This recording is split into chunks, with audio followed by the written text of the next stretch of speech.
এসআইয়ের ফর্ম যখন আমি হাতে পেয়েছিলাম তো আমিও কিছু বুঝতে পারছিলাম না। তারপর কিছু ভিডিও ঘাটাঘাটি করে আর যে বিএলও আমাদের এখানে যে বিএলও নিপুল বিশ্বাস, সেই লোকটা আমাদের কাকা হয়। তো ওনার কাছে আমি সব কিছু জিজ্ঞাসা করলাম আর তাকে দেখালাম। সে বলল এটা আমার হাজব্যান্ড মানে সুদীপ মালাকারের ফর্ম।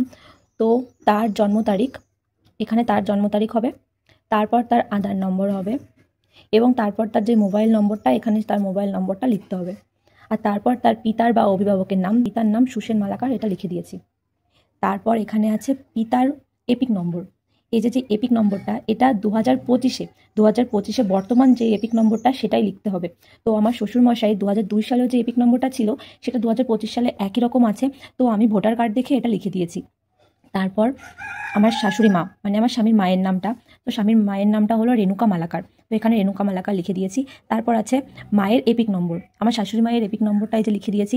তারপর আছে স্বামী বা স্ত্রীর নাম, আমার স্বামীর স্ত্রী মানে আমি, আমার নাম এখানে সুপ্রিয়া রায় মালাকার লিখে দিয়েছি। তারপর আমার এপিক নম্বর, আমার এপিক নম্বরটা এই যে এখানে লিখে দিয়েছি।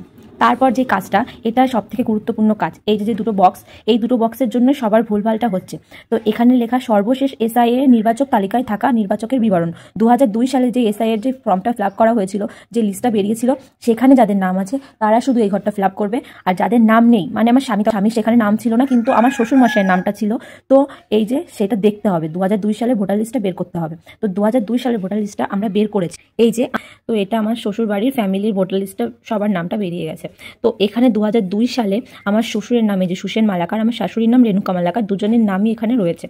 তো তারপর কি করতে হবে, এখানে যেই নামটা আছে 2002 সালে যেই বানানে নামটা আছে সেই সেম বানানেই নামটা লিখতে হবে, অন্য কোনো বানানে লেখা যাবে না। যদি এখন চেঞ্জ হয়ে যায় তো সেটা আগে যেটা ছিল সেটাই লিখতে হবে। তো সুসেন মালাকার আছে, তো আমি এখানে এই যে সুসেন মালাকার লিখে দিয়েছি। তারপর এপিক নম্বর যেটা 2002 সালে ছিল সেটাই লিখতে হবে। তো একই রকম ছিল, যেটা আগেও ছিল সেটা এখনও আছে, তো একই নাম্বারটা আমি লিখে দিয়েছি।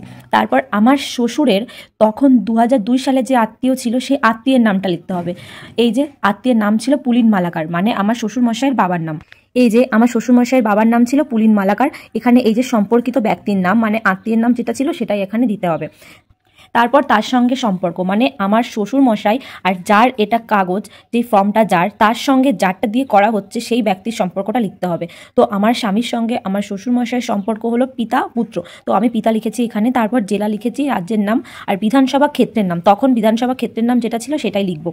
তখন বিধানসভা ক্ষেত্রের নাম ছিল বাগদহ, এখন বাগদা হয়ে গেছে, তখন বাগদহ ছিল, তো আমি এখানে এই যে বাগদহটা লিখেছি। তারপর এই যে বিধানসভা ক্ষেত্রের নাম, আমার শ্বশুরমশাইয়ের বিধানসভা ক্ষেত্রের নাম এবং অংশ নম্বর ও ক্রমিক সংখ্যা।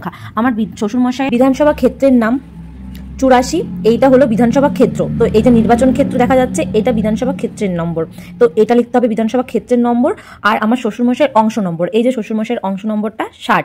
আর এবং ক্রমিক সংখ্যা, এখানে যে ক্রমিক সংখ্যাটা দেখা যাচ্ছে, এই ক্রমিক সংখ্যাটা এখান থেকে দেখতে হবে। এখানে এই যে 745টা হলো আমার শ্বশুরমশাইয়ের ক্রমিক সংখ্যা এবং 746টা আমার শাশুড়ি মায়ের ক্রমিক সংখ্যা। তো এটা দেখে ফর্মটা ফিল আপ করতে হবে। 2002 সালে, যাদের 2002 সালে এসআইয়ের ফর্মের নামটা ছিল, এসআই লিস্টের নামটা ছিল, তারা এই পাশের ঘরটা ফিল আপ করবে। এই পাশের ঘরটা তাদের ফাঁকা থাকবে, এই পাশের ঘরে তার নাম লিখতে হবে আর তারপর তার এপিক নম্বর লিখতে হবে এবং 2002 সালের লিস্টের যার আত্মীয়তে যার নাম ছিল সেই নামটা লিখে দিতে হবে, তার সঙ্গে তার সম্পর্কটা লিখতে হবে, জেলা রাজ্যের নাম একই জিনিস লিখতে হবে কিন্তু 2002 সালের লিস্ট অনুযায়ী লিখতে হবে। এটা যেরকম লেখা হয়েছে 2002 সালে, এটাও সেরকমভাবেই লিখতে হবে। তারপর এখানে একটা সাইন করে দিতে হবে, তো কমপ্লিট হয়ে যাবে। আর এখানে একটা ফটো দিয়ে দিতে হবে।